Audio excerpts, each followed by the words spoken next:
Varicose veins తో బాధపడుతున్నారా? దసరా సందర్భంగా ఉచిత కన్సల్టేషన్, సర్జరీపై 20% వరకు discount. Welcome to our channel. ఈ రోజు మనతో పాటు రమ్మగారు ఉన్నారు. నమస్తే రమ్మగారు. నమస్తే జయ. రమ్మగారు ముగ్గురమ్మల మూలపుటమ్మగా విజయవాడ కనకదుర్గమ్మకి పేరు. ఈ అమ్మని దర్శించుకోవటానికి ఒక్క తెలుగు ప్రజలే కాకుండా పక్కనున్న రాష్ట్రాల నుంచి కూడా వస్తూ ఉంటారు. అలానే మాలధారణ కూడా స్వీకరిస్తారు భవానీ మాలలుగా.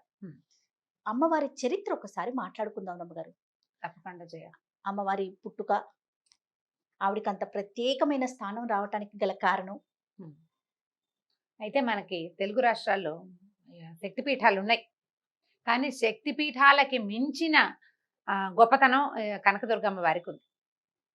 సాధారణ మనకు ఉన్నాయి కదా, ఇప్పుడు ఆలంపూర్లో జోగులాంబ ఉంది, తర్వాత ఏమో మన పిఠాపురంలో పురుహూతికాదేవి ఉంది, తర్వాత మాణిక్యాంబని, శ్రీశైలంలో భ్రమరాంబికని, వీళ్ళందరినీ కంటే కూడా కనకదుర్గ విపరీతమైన ప్రాచుర్యంలోకి వచ్చింది. ఎందుకంటే ఇది ఈ దేవాలయం మనం ఏదైతే చెప్పుకుంటున్నామో ఇవాల్టిది కాదు, కృతయుగం నాడు అమ్మవారు వెలిసిన దేవాలయం. ఇప్పుడు మనం చూస్తున్న రూపంలో కాకుండా ఆమె సహజ స్వరూపంలో, అంటే దుర్గమ స్వరూపంతో ఇక్కడ వెలిసారట. ఇది కృతయుగంలో ఎప్పుడు చెప్పుకుంటాం, ఎప్పటి సంగతి అంటే ఇది మహిషాసుర మర్దిని కథ మనం వింటూ ఉంటాం. విజయదశమి నాడు అమ్మవారు మహిషాసుర మర్దినిగా అవతరించిందని. ఆ కాలంలో దుర్గమాసురుడు అనే ఒక రాక్షసుడిని వధించడానికి అమ్మవారు ఈ రూపాన్ని తీసుకున్నారు. ఆమె 18 చేతులతోటి అతన్ని వధించి తర్వాత మహిషాసుర మర్దనం కూడా చేసిన తర్వాత ఆ భయంకరమైనటువంటి రౌద్ర స్వరూపాన్ని దేవతలందరూ దర్శించారు.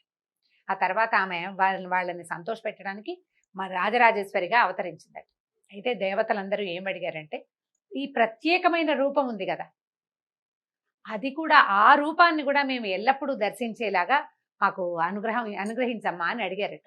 అడిగితే ఆమె ఏమందంటే, ఇంత స్వరూపాన్ని, ఇలాంటి ఉగ్రతని తట్టుకోగలిగే వాళ్ళు ఎవరైనా ఉన్నారా భూలోకంలో? భూమి మీద అవతరిస్తే దేవతలు, మునులు, ఋషులతో పాటు మానవులు కూడా దర్శిస్తారని దేవతల ఉద్దేశం. ఇంత రూపాన్ని ఎవరైనా భరించగలరా, ఇంత ఉగ్ర స్వరూపాన్ని అని అడిగితే అప్పుడు ఏమన్నారట బ్రహ్మాది దేవతలు. అప్పట్లో ఇంద్రకీలుడనే ఒక గంధర్వుడు అమ్మవారిని కోసం తపస్సు చేశాడట. ఆయన ఏమడిగాడంటే, నా గర్భస్థవై ఉండు నువ్వు అని అడిగాట. తన గర్భంలో అమ్మవారిని ధరించాలన్న కోరిక. అప్పుడు ఆమె ఏమన్నారంటే, ఇతన్ని ఒప్పుకోలేదట. నన్ను గర్భంలో ధరించడం అంటే సాధారణమైన విషయం కాదు, నీ వల్ల కాదంటే తర్వాత కల్పాంతంలో ఎప్పుడైనా అవకాశం ఇస్తాను నీకు, నువ్వు ఇంత తపస్సు చేసావు కాబట్టి అని చెప్పారు. ఆ ఇంద్రకీలుడు ఒక పర్వతంగా మారి అమ్మ తనని ఎప్పుడు అనుగ్రహిస్తుందో అని వేచి ఉన్నాడట.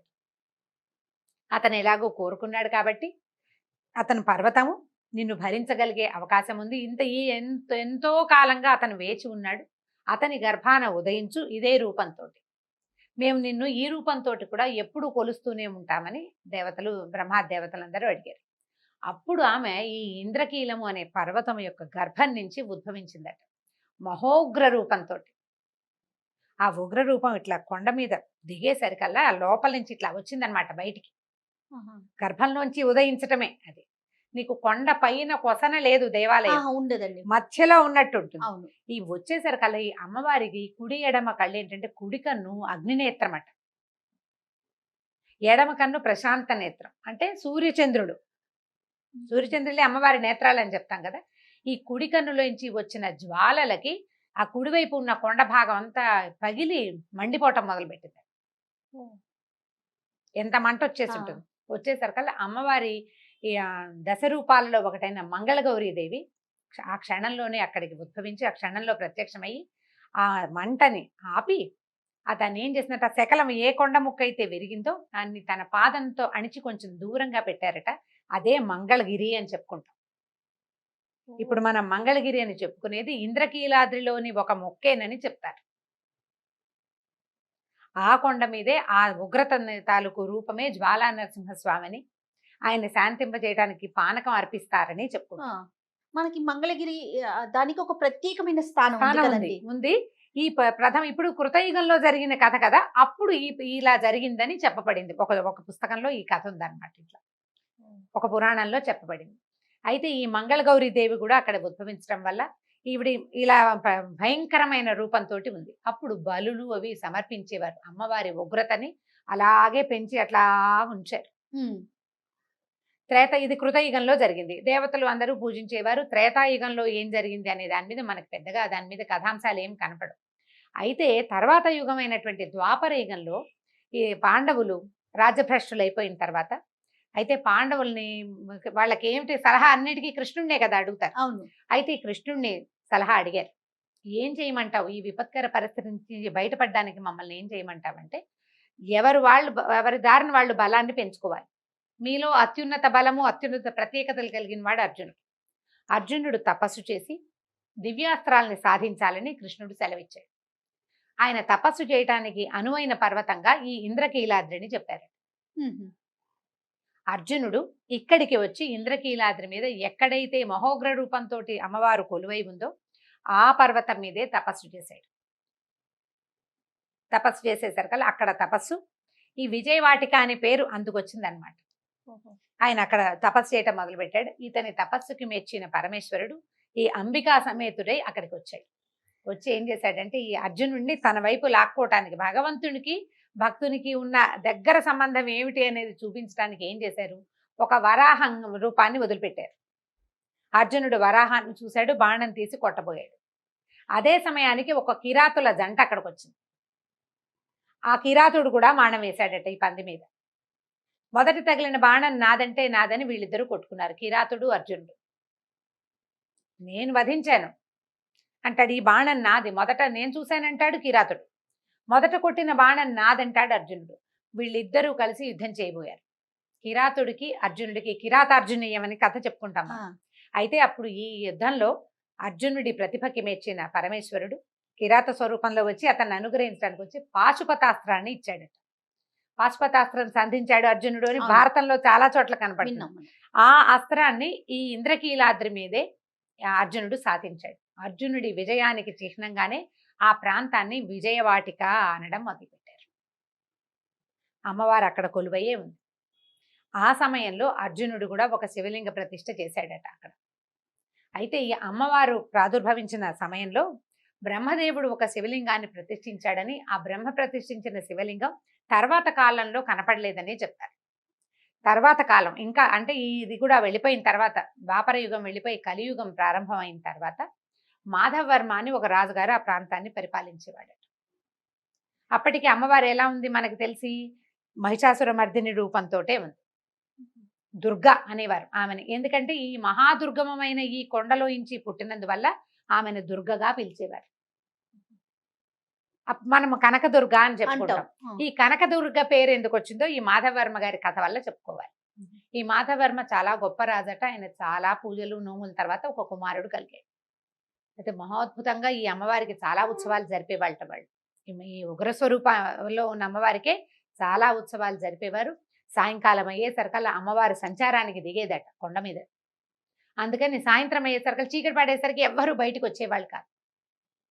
ఆమె ఈ మహోగ్ర రూపంతో సంచారం చేస్తుందని, బలి కోరుతుందని అప్పుడు ఎవ్వరూ మానవ మాత్రుడు జంతు సంచారం కూడా ఉండేది కాదు. మనం ఇలాంటి కథలు భద్రకాళి దేవాలయాల దగ్గర కూడా వింటాం. అవునండి. అమ్మవారు సాయంకాలం సంచారానికి వస్తుంది. పగలు వీళ్ళు ఇచ్చిన ఆహారంతో ఆవిడ సంతృప్తి పడి ఉండేది. సాయంకాలం వచ్చేసరికల్లా ఆమెలోని ఉగ్రశక్తి బయటకు వచ్చేది. అందుకని మనుషులు కనపడకుండా ఉండేవాళ్ళు. ఒకనాటి సాయంకాలం చింతకాయలు కోసుకోవడానికి ఒక పేదరాలు, ఆమెకు 7-8 ఏళ్ల కుమారుడు వచ్చారట. చింతకాయలు కోసుకున్నారు. చీకటి పడుతోందని గబగబా ఇంటికి వెళ్ళిపోవడానికి వెళ్తున్నారు. ఈ వెళ్లే సమయంలో ఏమైంది, కొండ మలుపులో అట్నుంచి వచ్చేవాళ్ళు కనపడరు. వీళ్ళ మలుపు తిరిగే సమయానికి అవతల పక్క నుంచి ఒక పెద్ద రథం, 6 గుర్రాలు కూర్చున్న రథం ఒకటి వచ్చింది. ఈ రథం స్పీడ్గా వచ్చి వీళ్ళిద్దరికీ తగిలింది. కానీ తల్లి ఇవతలుంది, పిల్లవాడు కొంచెం ఆటకాయతనంగా ముందు పరిగెడుతూ ఉంటారు కదా పిల్లలు.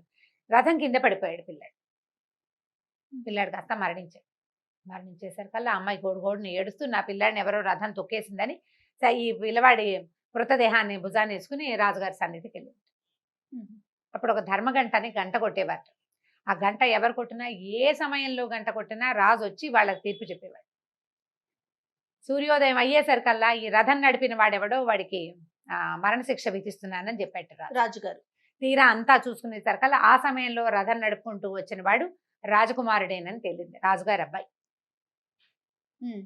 తప్పు ఎవరు చేసినా సరే శిక్ష పడవలసిందేనన్నాడు రాజు. ఆయన ఏకైక కుమారుడు, ఒకడే కొడుకు ఆయనకి, అది కూడా లేక పుట్టినవాడు. మంత్రులందరూ గొల్లుమని గోల పెట్టేశారు. అయ్యో ఇది చెయ్యొద్దు, పేదరాలకి ఏదైనా న్యాయం చేద్దాం. న్యాయం ఎట్లా చేస్తావు? ధనంతో కుమారుడు వస్తాడా? ఈ తప్పు చేసిన వాడికి శిక్ష పడవలసిందే. నా కుమారుడైనా నేనైనా సరే శిక్ష నుంచి తప్పించుకోవడానికి వీల్లేదని ఆయన తన కుమారుడికి మరణ శిక్ష విధించారు. కుమారుడి తల వేసేశారట. ఆ బాలుడి మృతదేహం, రాజకుమారుడి మృతదేహం పక్క పక్కనే ఉన్నాయి. ఎప్పుడైతే ఈ రాజకుమారుడి తల ఉత్తరించబడిందో ఈ ఆకాశం నుంచి కొన్ని గంటల పాటు బంగారు వర్షం కురిసిందట. బంగారం కురిసింది. విజయవాటిక అంతా బంగారంతో నిండిపోయిందట. నిండిపోయి ఆకాశం నుంచి అశరీరవాణి వినపడిందట. రాజా, నువ్వెంత ఉత్తముడివి, కనుక ఈ దుర్గ సేవ చేయటం వల్లే నీకు ఇలాంటి ఉత్తమోత్తమైన ఆలోచన వచ్చింది. నీ కుమారుడు, పేదరాల కుమారుడు ఇద్దరు కూడా బతికేస్తారని చెప్పి వాళ్ళిద్దరూ సజీవులై వచ్చారు. ఆ బంగారం కురిపించిన అమ్మవారిని ఆ రోజు నుంచి కనకదుర్గ అని పిలవడం మొదలుపెట్టారు. కనకం కురిసింది, బంగారం కురిసింది కాబట్టి ఆమె వల్లే ఈ కనకదుర్గ అని పిలిచేవాడు. కానీ అమ్మవారు దుర్గమమైన స్వరూపంతో ఉండేది, భయం వేసేది చూడ్డానికి. తర్వాత కాలంలో మన ఆదిశంకరులు సంచారం చేస్తూ, అంటే అద్వైత మతాన్ని ప్రబోధించినటువంటి ఆదిశంకరాచార్యులు మొత్తం ప్రపంచం అంతా చుట్టారంటే భూమి అంతా ప్రదక్షిణ చేశారు, అన్నిసార్లు తిరిగారని చెప్తారు కదా. ఆయన ఆ క్రమంలో వస్తూ ఈ విజయవాటికి వచ్చారు. వచ్చి ఈ మహోగ్ర రూపిణి అయిన అమ్మవారిని సాత్విక మూర్తిగా చేశారు.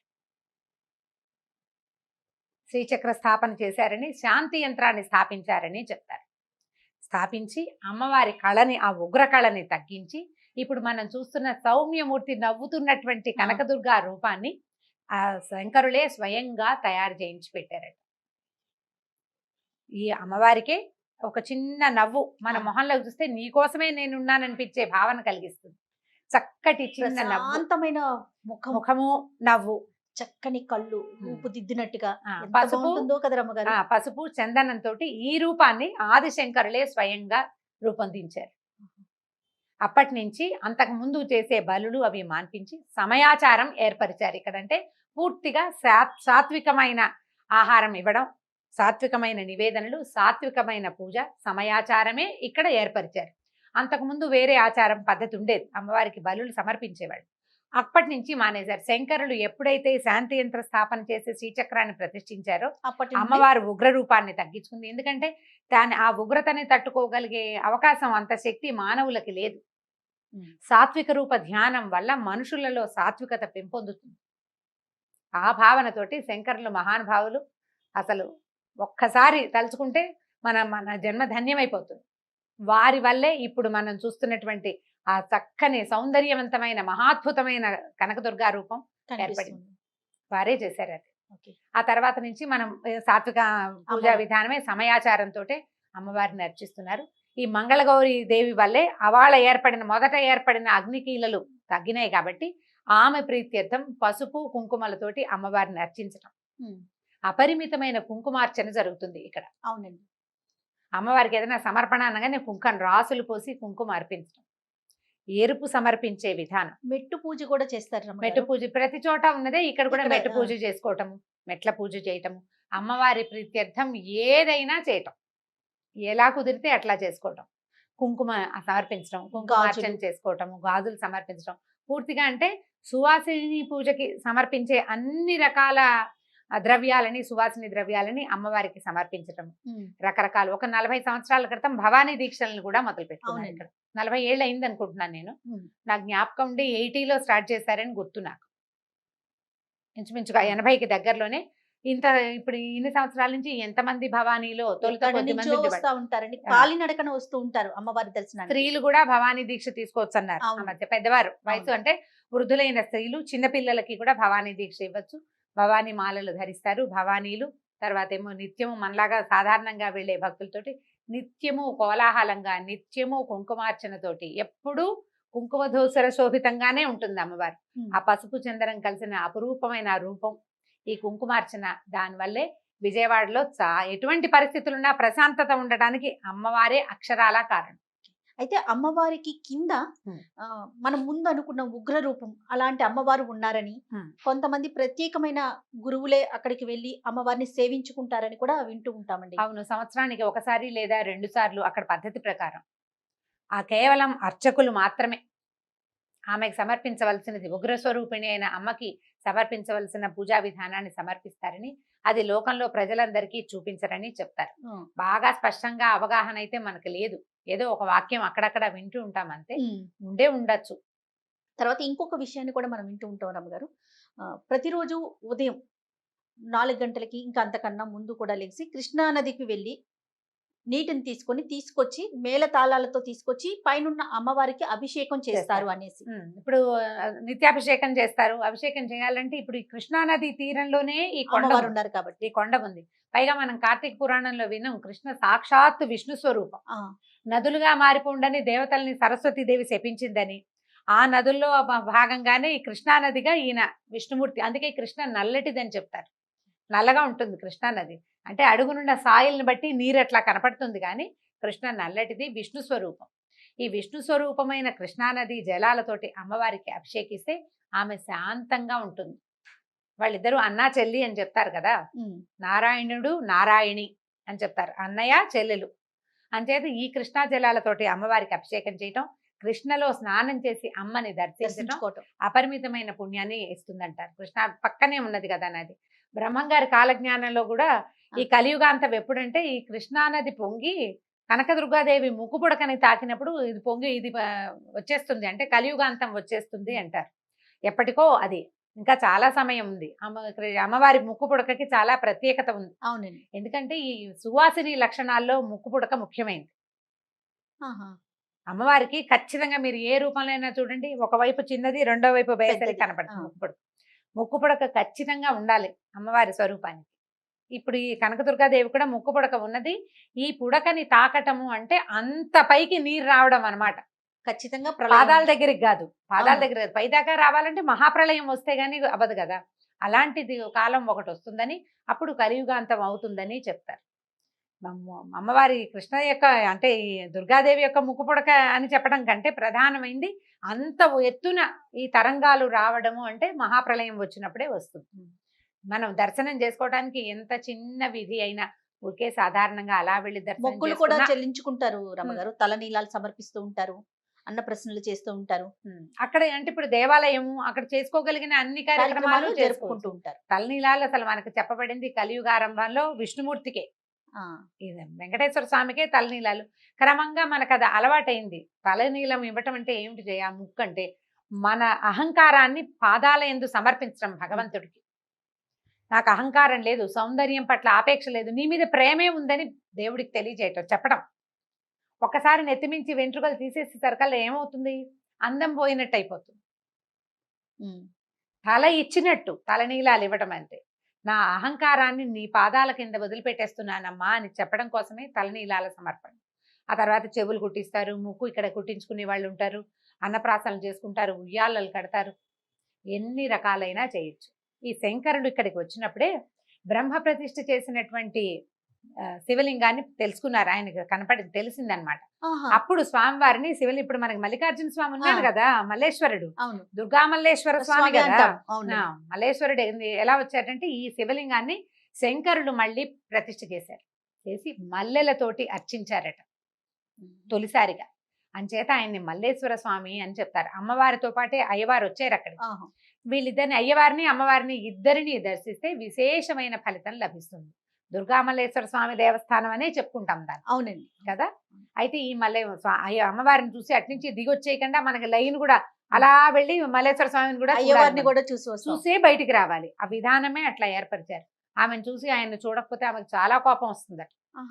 మరి చాలా వరకు ఆలయాల్లో అయ్యవారిని చూసాక అమ్మవారి దగ్గరికి వెళ్తాం కదరమ్మగారు. అవునవును. కానీ ఇక్కడ మాత్రం అమ్మవారిని చూసిన తర్వాత అయ్యవారి దగ్గర, ఆయన దగ్గర, ఎందుకంటే ముందు ఆవిడ వచ్చింది, తర్వాత ఆయన వచ్చారు కాబట్టి ఆ వరుసలోనే మనం ఇద్దరి దర్శనాలు చేసుకుని దిగి వస్తాము. ఇక్కడ మంగళగౌరి పూజా విధానం చేస్తారు, పసుపుతోటి కుంకుమతోటి అర్చనలు చేయబడతాయి, అఖండంగా గాజులు అవి సమర్పిస్తారు.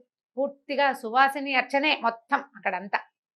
మనం దర్శించగలిగిన వాడికి కొంగు బంగారమే, ఏమైనా రకరకాల మొక్కులు మొక్కుకుంటాం. అనారోగ్యాల్లో పిల్లల సంతానం కోసం అనారోగ్యం, మొక్కులు, ప్రయాణాల్లో ఏ సమస్య లేకుండా వస్తే నిన్ను చూస్తామమ్మా అని ఏ మొక్కు లేకుండా దర్శించినా మనకి రావాల్సిన ఫలితం మనకి లభిస్తుంది. కొంగు బంగారం కనకదుర్గ. ఉగ్ర రూపం నుంచి చిరుమందహాసంతో చాలా శాంతి స్వరూపంగా కనిపిస్తూ అమ్మవారి భక్తులకి దర్శనమిస్తూ ఉంటారు. అవును. సో దర్శించనీయదగ్గ ప్రదేశాల్లో విజయవాడ కనకదుర్గమ్మ చాలా ఆలయం మంది ఒకటి. బ్రేక్ దర్శనం కూడా చేసుకుంటారు. బ్రేక్ ప్రయాణం చేస్తారు. విజయవాడ దాకా వచ్చారనుకో, అక్కడి నుంచి బ్రేక్ జర్నీ వచ్చి దుర్గ గుడిని దర్శించి మనం అమ్మవారిని చూసి కనకదుర్గాదేవి ఆలయం సింపుల్ గా దుర్గ గుడి అనుకుంటాం. అంటాం. ఆత్మీయంగా ఆ, ఇది మనదని చెప్పుకునేందుకోసం అన్నమాట. దుర్గ గుడి అంటే ఎంత సింపుల్ గా ఉంది మా నిల్లు అది. అని చెప్పినంత ప్రేమగా చెప్పుకోగలిగే స్థానం అన్నమాట. మరీ ముఖ్యంగా అక్కడ జిల్లాలు ఆ పక్కన వారైతే మాత్రం మీరు అన్నట్లుగా దుర్గ గుడి అనే అనుకుంటాము. అవును. కొంచెం దూరం ఉన్న వాళ్ళు కనకదుర్గమ్మ ఆలయం, ఆ. విజయవాడ ఇంద్రకీలాద్రి అక్కడ అదే. దాకా వాళ్ళ వెళ్తారు. అమ్మగారు వీళ్ళమ్మగారు అని చెప్పినట్టుగా ఉం. మనమైతే మా అమ్మని చెప్పుకుంటాం అంతే కదా. కదా. ఈ మా అమ్మని చెప్పుకునేందుకు అవకాశం ఇచ్చినటువంటి బంగారు తల్లి కనకదుర్గమ్మకి నమస్కారం. నమస్తే. థ్యాంక్ యూ సో మచ్ రమ్మగారు. నమస్తే. Thank you Jaya. ఈ వీడియో కనుక మీకు నచ్చినట్లయితే లైక్ చేయండి, షేర్ చేయండి. మరిన్ని వీడియోస్ కోసం మా ఛానల్ని సబ్స్క్రైబ్ చేసుకోండి.